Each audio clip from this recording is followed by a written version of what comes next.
Because so many legendary, fabulous people have been on the same stage. Lenny Bruce and Zach Galifianakis and Phyllis Diller.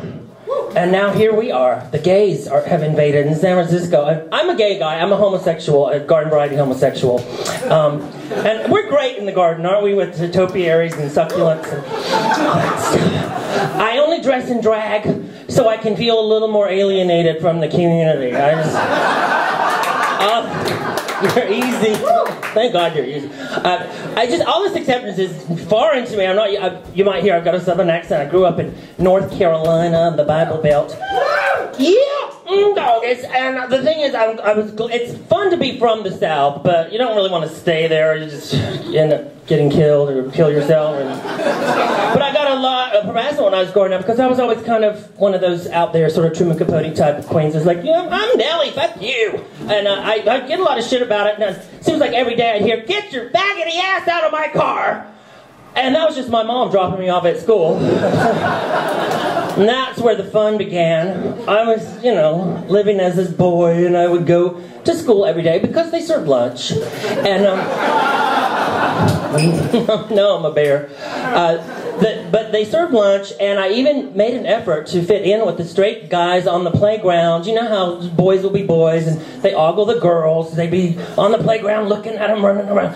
Look at the ass on Sally Mae. Look at the rack on Fannie Mae. You've got to have a double-digit name in the South. And I would try to fit in. I'd say, oh, yes, those girls sure are pretty. And Fannie Mae, her shoes match her purse perfectly. I'd like to have my way with Fannie Mae so I could get her color palette done correctly. She's clearly in autumn, and she's wearing all these autumn colors. And home perm, they always overprocess. What were they thinking?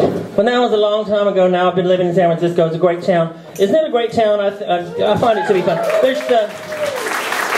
sometimes it's a mixed blessing. I don't know. Have you ever been to the Folsom Street Fair?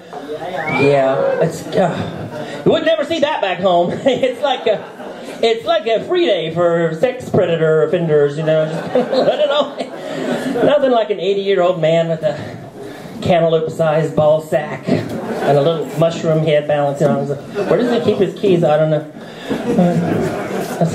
I'm actually, when I'm not dressed up in drag, I would be what's commonly referred to as a bear. The kind of the big, heavy-set gay guys. And I think it's wonderful how the gay community has really embraced the bear ideology. They really make an effort to return us to our natural habitat.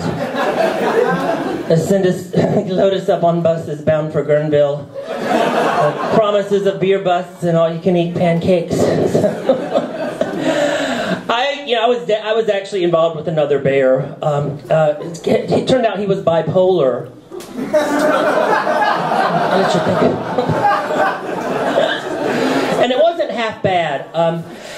He was kind of. It was getting serious. Oh, he was also an amputee. He had a wooden leg, and we were going to be engaged. I'm going to marry a man with a wooden leg, and I had to break it off because these jokes still work after all these years. I had to break it off because he was too kinky for me. I can't believe I'm saying this because I'm pretty wild and I'm willing to try different stuff. He wanted to give me a red wine enema. God, I know. And I can't but believe I let him do it. I went ahead against my better judgment. I let him do it. And the gerbils got so drunk. It was just...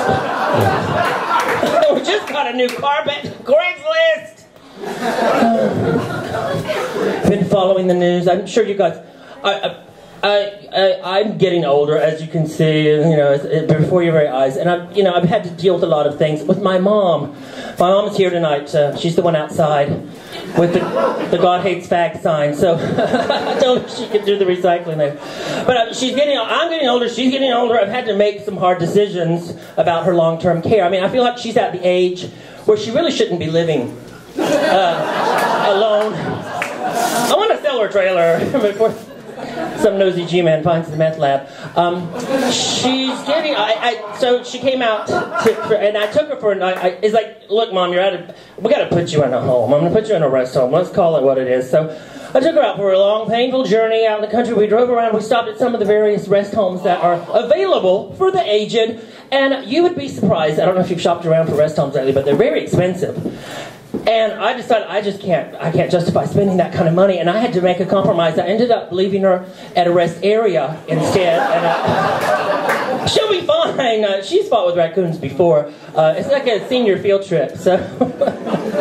Motherhood is a thankless position, you know, and a lot of my friends are having children themselves these days. I think it's wonderful that they're doing that, and it never occurred to me to have a child, but now that I'm getting to the certain age, I'm really thinking, wow, a baby would be great, just for the stem cells. Hey, Sarah Palin did it. Get over here, Junior, and squeeze your head.